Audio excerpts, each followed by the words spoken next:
We're live.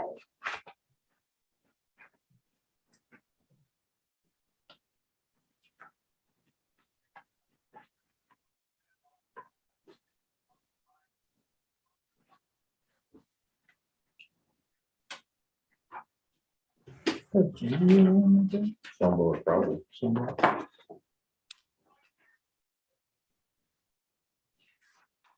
Well, hello all. Welcome to the Township of Bonnechere Valley public meeting on Tuesday, January 18th, 2022 at 4:45.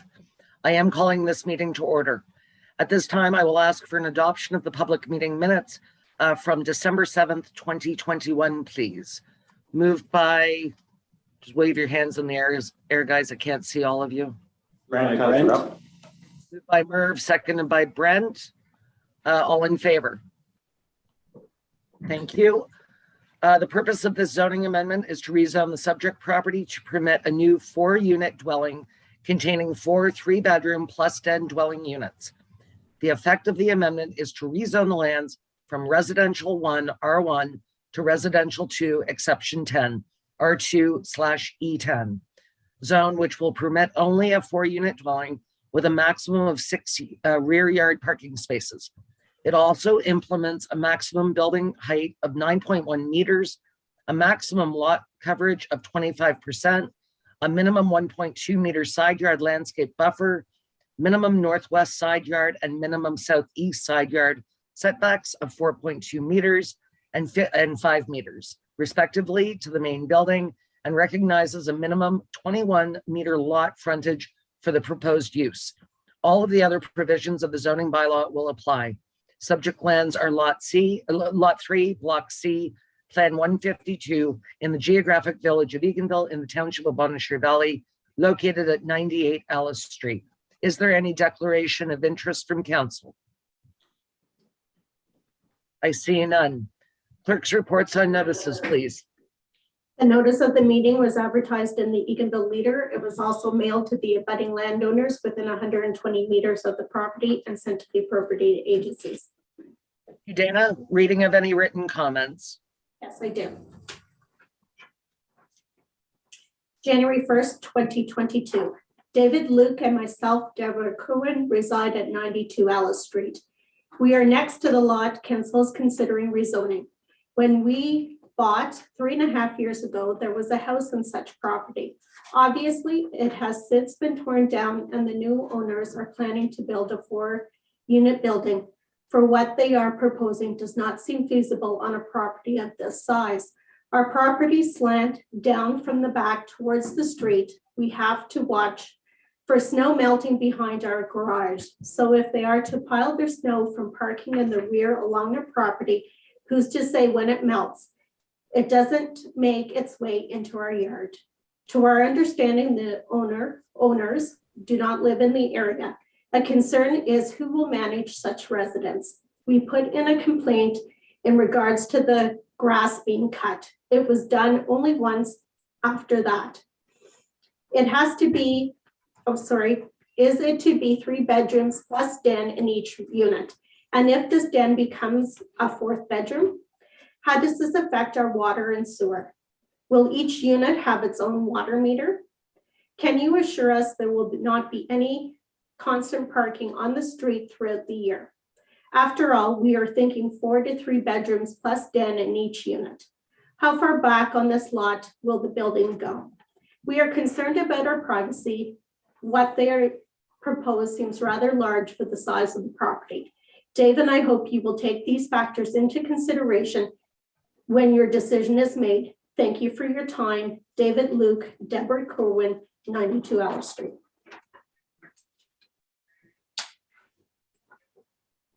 We're opposed to the magnitude of the proposed dwelling for this lot. The lot is insufficient for an apartment of this size. Consider the adverse effect it would have on the neighbors. Our neighbors had purchased their single dwelling homes within other single homes. There were no larger dwellings on this entire block. Has anyone considered the impact on one of the surrounding homeowners if they were to sell their home if the proposed apartment were there? There would be likely or diminished value. Many years ago, there was no bylaws and towns, cities were mixing residential and commercial together, and it was a hodgepodge nightmare to this day. That is why governments pass official plans and comprehensive zoning bylaws to start controlling where development should be in orderly manner. Consider this as our opposition to this proposed bylaw amendment. Sincerely, Regis Charlotte Neitzel, 118 Alice Street. Dear Sir and Ma'am, I have a few concerns about the plan for 98 Alice Street. I am opposed to this plan and will state my main concerns below. One, a friend of mine studied as an architect. I asked him once how you know if the design is a good one. He was very clear the structure has to fit the neighborhood. This plan doesn't fit our neighborhood. Two, the 4 townhouses are facing sideways to the street. They have walkouts from ground below. From inside the townhouses, the residents would look into the kitchen and dining areas of the neighbor's house. From the bedrooms on the front of the townhouses, I believe they would look over the rooftops of the 2 small houses facing them. These townhouses and how they face will not fit in this neighborhood. 3, my immediate neighbors and I who live across the street from 98 Alice all live in bungalows. The townhouses turned sideways don't appeal to me. They wouldn't look right. 4, the plan that I saw at the township office shows a lot measurement of almost 70 feet wide. Every map that I have seen and in discussion with the town staff last summer, all the lots around 98 Alice Street are 66 feet wide. Looking at the plan, you can't shrink the width of the driveway. I am afraid that the side where people enter and leave the townhouses would lose almost 4 feet of space. There's not enough room. 5, there are only doors on one side of the townhouses. For all the foot traffic in and out of the units would be on that one side. The neighbors' dogs would be stressed. The family living with their dogs would lack privacy on their deck and in their yard. 6, the plan that was available to me didn't include the sketch of the plan. How tall is the fence? How would the fence be designed? How will the neighbors cut their cedar hedge with a fence built up against it? 7, the dogs weren't taken to their backyard. The dogs are taken to their backyard several times a day. They would not enjoy the yard with so many people next door. They would be stressed most of the time. The neighbors would never feel any privacy. 8, these townhouses with 3 bedrooms and a den will have lots of people living in them. I can't imagine all of them only having 1 car per unit. A neighbor across the street is turning 90. He has medical issues, including difficulty breathing. He needs his parking space on the street. There are lots of pedestrians and cars using our street. I'm afraid the extra cars will be a problem. Please think about this plan. It would fit well in an area with a bigger yard and fewer neighbors. The tenants would have difficulty turning their cars around, especially in the winter. They wouldn't have much private space to sit out in. There are no private space outside of their units. Their use of and enjoyment of the property would be limited. Would their kids want to play and ride their bikes on our busy street? Where's the storage unit for things like bikes, winter tires, tools, recreational toys, beach toys? Please consider that all our neighbors have spoken out against this building on this lot. Thanks for considering my concerns. Tony Contom, 95 Alice Street. Then on January 1st, 2022, on the following page, you will find the signatures of residents who are against the rezoning of the property at 98 Alice Street. The intention is to build a 40-unit dwelling, each containing 3 bedrooms plus den. This will also include 6 parking spaces at the rear of the property. As we are not against building in the village of Beaconville, we believe this lot is not an appropriate location for such a dwelling. A house seems more suitable, but definitely not any sort of multiple buildings. Having only 6 parking spaces, it is not logical when quite often many residents have more than 1 vehicle. Therefore, people would be more apt to park on either side of the street. There are children who also reside in this area, and this could possibly make a dangerous situation. What will happen when the winter months arrive? For example, snow removal. What will be the plan for that? As you well know, there is to be no overnight parking on any streets at this time as well. We, the residents, not only take pride in our homes, but also in the community. In other words, we would like to see a lot remain as a residential R1. Thanking you in advance for your time. I also want it noted that this was done when we were under the impression these units were apartments, not townhouses.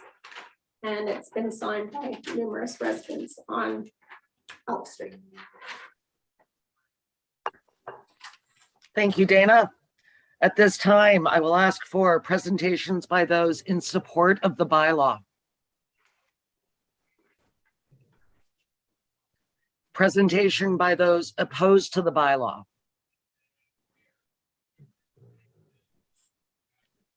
Presentation by applicant or agent. Yes, Madam Chair, I assume that you are able to hear and see me. I can, sir. Go ahead. Thank you very much. For the record, my name is Kevin Duguay. My office is in Peterborough. I am a professional planner, having 32 years of planning experience in Central East Ontario. This would be my first time speaking to your councils. Just very quickly, I was the City of Peterborough's planner for 15 years. And I had my own company for 16. And I do work in areas outside of the Peterborough community, specifically in your area, now Eganville, and as well working most recently in Mississippi Mills. The application was subject to a series of pre-consultation discussions and meetings with your staff and county staff. And I'm very thankful and grateful for that opportunity. I might add that Dana has been very helpful throughout the processing of this application. So my note of appreciation in that regard. This is a vacant property in an established residential neighborhood, which the county planning report has acknowledged is not exclusively a single residential area. There are other multiple unit residential properties in this neighborhood. It's not the predominant building form, but there certainly are examples. With respect to the rationale for intensification by way of infilling, my last 3 years in planning work in many communities, large and small, very seldom has it been plan of subdivisions. In fact, almost all of the work is now proceeding by way of infill, larger lots, removal of a house, and introduce additional dwelling units, which is a directive of the 2020 provincial policy statement. It's also a directive of your county official plan. A 4-unit development is proposed, having a singular vehicular access point, providing parking for 6 parking spaces in the rear of the property. I understand that parking will meet the regulatory provisions of your bylaw. There are some very, very minor amendments required to one of your standard zoning districts, which permits this form of residential development. And that is the basis of our application. We also understand, and I have heard, I'm in receipt of 3 of the public responses, Madam Chair. I was not aware of the petition, but that's fine. I'll speak to that. I made some notes since the receipt of those letters, and I would describe that several of the comments are really would it be addressed through a site plan agreement. So the look, the materiality of the building, how the front of the building could be oriented, stormwater management, grading, drainage, fencing. These are very typical matters that are required and addressed appropriately through a site plan agreement, which my client is fully prepared to work with the municipality and county and to enter in such agreement. There is a comment with respect to property devaluation, and I frankly cannot agree with that at all. It's also a matter that the province at its various tribunals simply does not consider, and introducing newer forms of housing in established residential neighborhoods, if designed right and treated right, would not have a consequence of lowering property values. There was a comment with respect to the fencing. Very typically, it's usually a 5 or 6 foot privacy board type. We have been to the property, and if there are some examples of some lot line vegetation. So if neighbors already have cedar hedges and it provides a good privacy and buffer, we keep it. If there's gaps, we would be looking at privacy board fencing. addressed through and regulated through a site plan agreement. There was comments with respect to the adequacy of parking. Again, the bylaw would require, we're meeting the bylaw required parking. And insofar as on-site movement, the bylaw and its turning movement, or excuse me, the parking configuration allows for appropriate on-site movement so somebody can ingress and egress in a forward movement. I think the first response had some concerns with respect, again, to grading, drainage, and municipal infrastructure. Again, site plan control will address grading, drainage, stormwater, and there should be no impacts upon municipal infrastructure. If it's piped infrastructure, a 4-unit dwelling should have no impacts upon adjacent properties. I've also reviewed, Madam Chair, the county's planning report, which was kindly provided to us, my office, by Dana. I have reviewed it its entirety and agree with its, its language and general recommendations, including the need for a site plan to regulate the intricacies of development for the proposed 4-unit dwelling. I make myself available, Madam Chair, to yourself and committee members should there be any questions. Thank you for the opportunity to address your committee. Thank you very much. And are there any other presentations by applicant or agent? I'm assuming Mr. Duguay spoke for the owner. That's great. Now I'm going to open it up to comments and questions from council. Council, I would draw your attention to the fact that Anne McVean from the County of Renfrew is on this Zoom. If you have questions for the county, I see Bruce is back with us, but Anne was the lead on this file. So I will open this up to, hi Anne, how are you? I'll open this up to comments, questions, concerns from council, please. Yes, go ahead, Murph. As I say, I looked at that lot, but from an unprofessional look, and I kind of thought, how are we going to get all that on there? If I recall, the last time this came up before council, we asked for a more detailed drawing, which we haven't seen. As far as I'm concerned, the only way I would ever support this, if we have a site plan approval signed and agreed to with every detail before the sod is turned. Oh, Merv, no, this is a different property.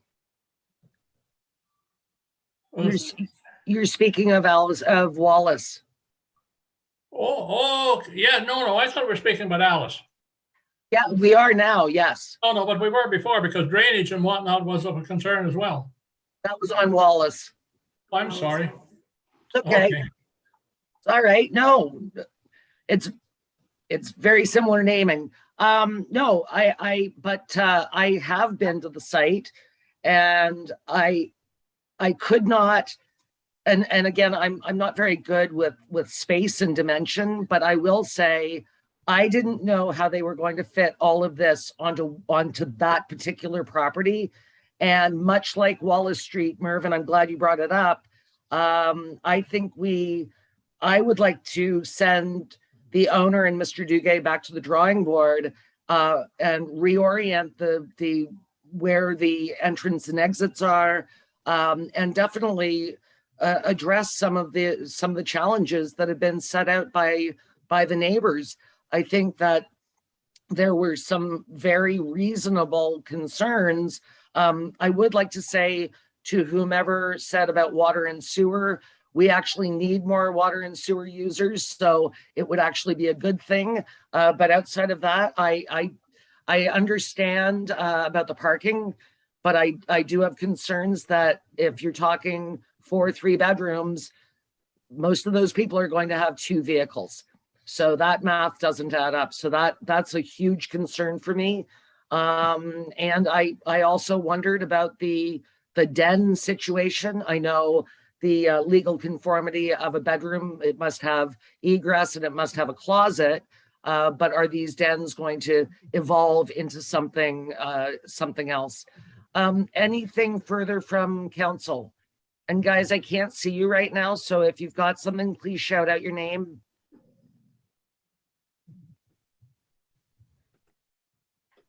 Everyone's being very quiet. Did we get a site plan Dana from county on this, or did we get Not in? from the county, back to the site plan was included in Yeah, I saw the site plan, but we Yeah. didn't get anything from the county on this. just the county planning report. Okay.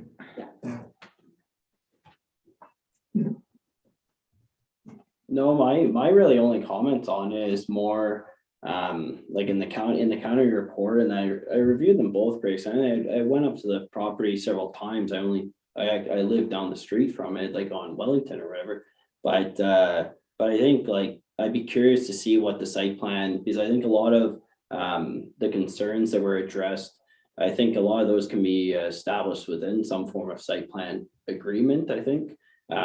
Just the thing with an application like this is it does meet like our zoning requirements, and they meet the criteria. But I'd be curious on, I guess, the layout to address some of the concerns that were addressed within the letters and the residents to see on how some of those could be amended. Mm. Yeah, if with council's indulgence, I think we need to send this back to Mr. Duguay and the owners to address some of the more challenging issues expressed by the residents. Can I just get a thumbs up from council, since we don't really vote on this? Thanks, Merv. Jack? Yeah, I'm fine with setting it back to get a little more detail on it. That'll help to address the concerns of some of the residents that the residents have. And some of them I'm not sure can be addressed, but certainly I would feel more comfortable, and I think the neighbors would feel more comfortable.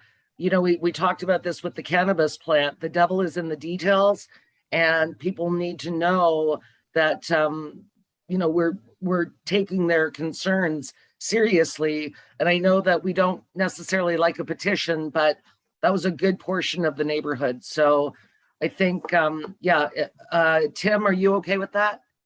Yeah. Did Tim say yep? Yes, Mayor Murphy. Oh, thanks. Sorry, I can't see you. And No Brent, problem. you're good with that? Yeah, that's no problem. Okay, excellent. Madam Chair, Madam Yes. Chair, I am so sorry to interrupt you, but my name is Deborah Kerwin. Is it possible for me to speak?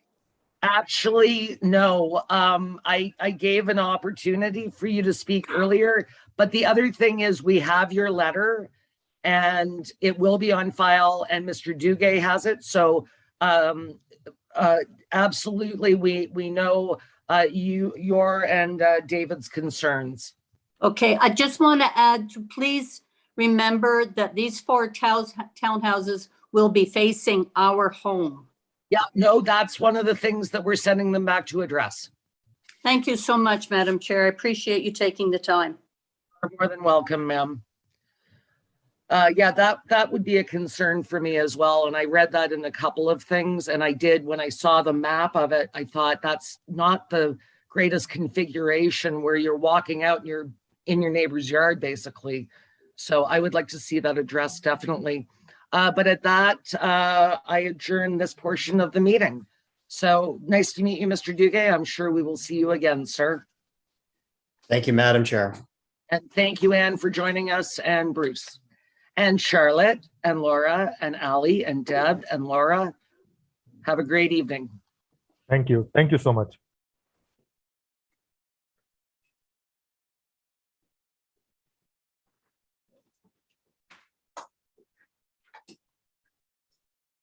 Okay, so our next meeting is at 5:20. So if everybody wants to just take a quick bio break. I'll put a message on the YouTube Sorry. channel that we're on break till 5:20.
Back to you.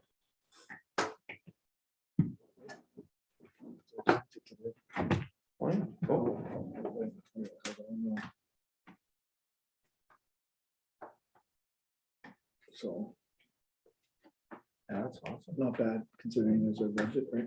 Oh, We were that's almost good. the same, that was last year. Yeah. So considering we had no Fichette, we did pretty good. We've got snow now. Yeah, for the next year, we didn't have much. No, that snow, we're starting to get stockpile anyway. Yeah, for this spring. So, Bet you were happy for the snow, eh, Jack? yeah.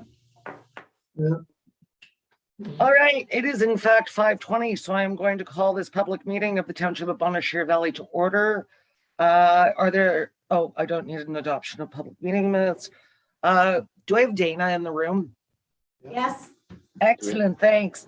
The public meeting is for the closing, stopping up and sale to the adjoining landowner thereof, that portion of the original shoreline road allowance fronting their property along Lake Claire in the geographic township of Sebastopol and the township of Bonnechere Valley. Specifically, that portion of unopened shore road allowance, Lake Claire, located in front of Lot 12, Concession 6, in the geographic township of Sebastopol, municipally known as 20 Hemingway. Property is owned by Michael Bremer. Is there any declaration of interest? I see none. Clerk's reports on notices, please. the notice of the meeting was advertised in the Eaganville Leader. It was mailed to the abutting landowners within 120 meters of the property and sent to the property agencies. You reading of any written comments? Yes, I have one, and it's, hi Dana, I received the notice of the meeting for my neighbor's closure of the shoreline road allowance. Thanks for the info. I don't have any concerns about the disposition of the road allowance to the owner. Thank you and have a great Christmas, Dean Johnson. Dana, and I see Mr. Johnson is on the Zoom. So at this time, I will ask presentations in support of the bylaw. Presentation by those opposed to the bylaw. Presentation by applicant or agent.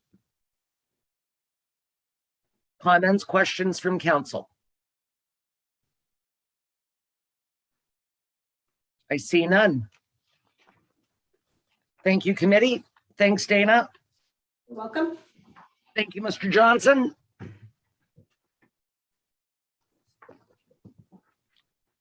And I'm going to log out and I'll log back into our